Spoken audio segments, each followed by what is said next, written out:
the election outcome has not been as expected. Real estate was one sector which has seen a massive boom in the last 5 years. So what could the possible impact be? Let's welcome with Niranjan Hiranandani, founder and managing director at Hiranandani Group, joining us now. Specifically, I would like to understand about what's happening in Maharashtra.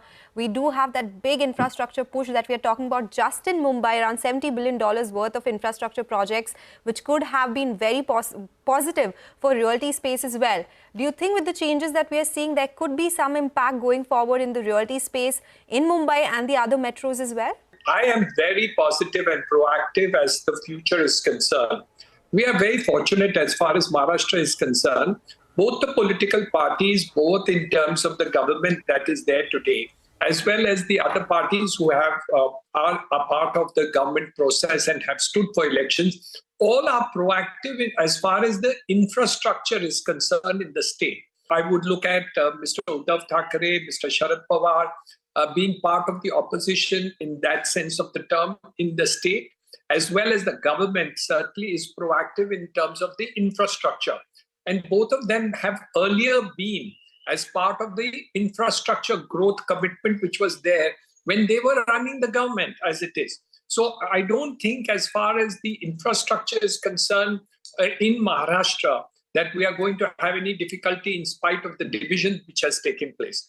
The second aspect of it is, I think the central government's commitment for infrastructure on an external infrastructure, the bullet train coming to Mumbai, the Delhi-Mumbai industrial corridor, all these aspects of it are going. And the focus on Mumbai, if you look at it separately, just see, in the next 2 years, we are going to add 330 kilometers of metro. We have a coastal road which is going to be delivered in the next 3 months. And we have the Cross Harbour Bridge, which is creating a huge opening of new development that will take place. So all in all, I don't think that any major change is expected in spite of India getting the higher numbers. I think the support as far as housing and infrastructure is concerned. I want to make one special mention. I think the next focus, if I can make a prediction, is going to be on the slums of Mumbai. The first project which has been done is Dharavi, but I think there is a huge expectations among the slum population of Mumbai because redevelopment was committed more than 15, 20 years ago by the government that large number of redevelopment of slums will take place. Now only 5% of it has been done.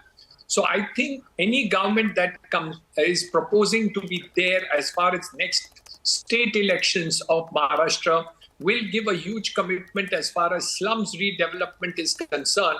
And I think that will rule the roost as far as the Mumbai region is concerned, with 50% of the population living in slums in Mumbai.